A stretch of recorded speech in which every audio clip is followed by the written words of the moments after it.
ডাকে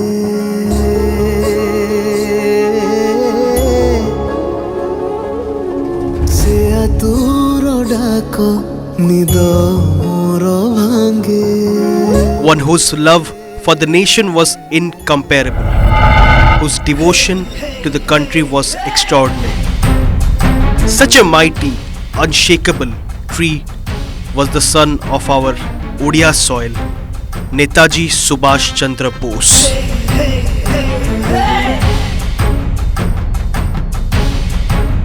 Mahanadi hides within itself a history of thousands of years.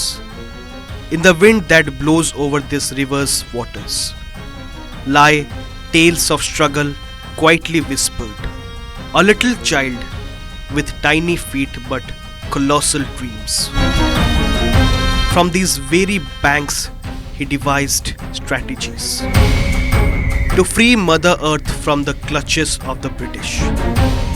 In its restless waves he saw the reflection of a free India, and with that vision in his heart he resolved to set out on a journey to foreign lands.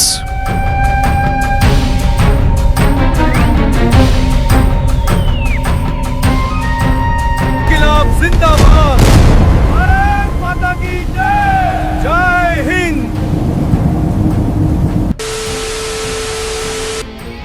His father was a lawyer. His wish was that his son should study in the English language and go abroad. To fulfill his father's wish, Subhash went to London and began preparing for the Indian Civil Service examination. But his love for the nation pulled him back so strongly that he returned to Indian soil without appearing for the final examination. He met the father of the nation, Mahatma Gandhi, and joined the freedom struggle. In 1923, Subhash Chandra Bose became the president of the All India Youth Congress and later the president of the Indian National Congress. However, he did not fully align himself with the Congress ideology of non-violence. Instead, he raised the clarion call, "Give me blood and I will give you freedom."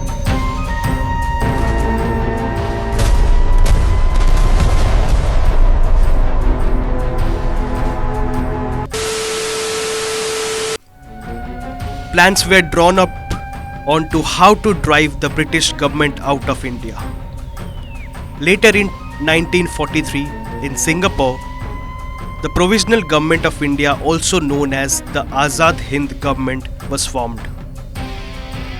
The government consisted of 11 ministers and 8 representatives of the Azad Hind Fauj, and Netaji Subhash Chandra Bose became its Prime Minister.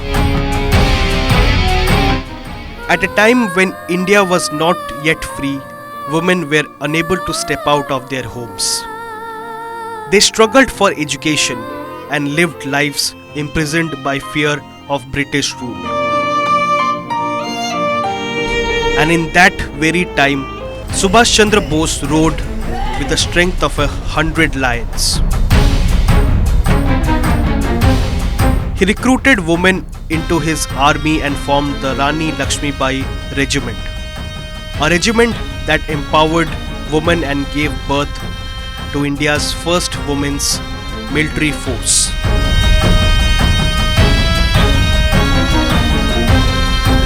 That vision of Subhash Chandra Bose has today turned into reality. From the soil to the skies, Indian women are demonstrating the pinnacle of their strength.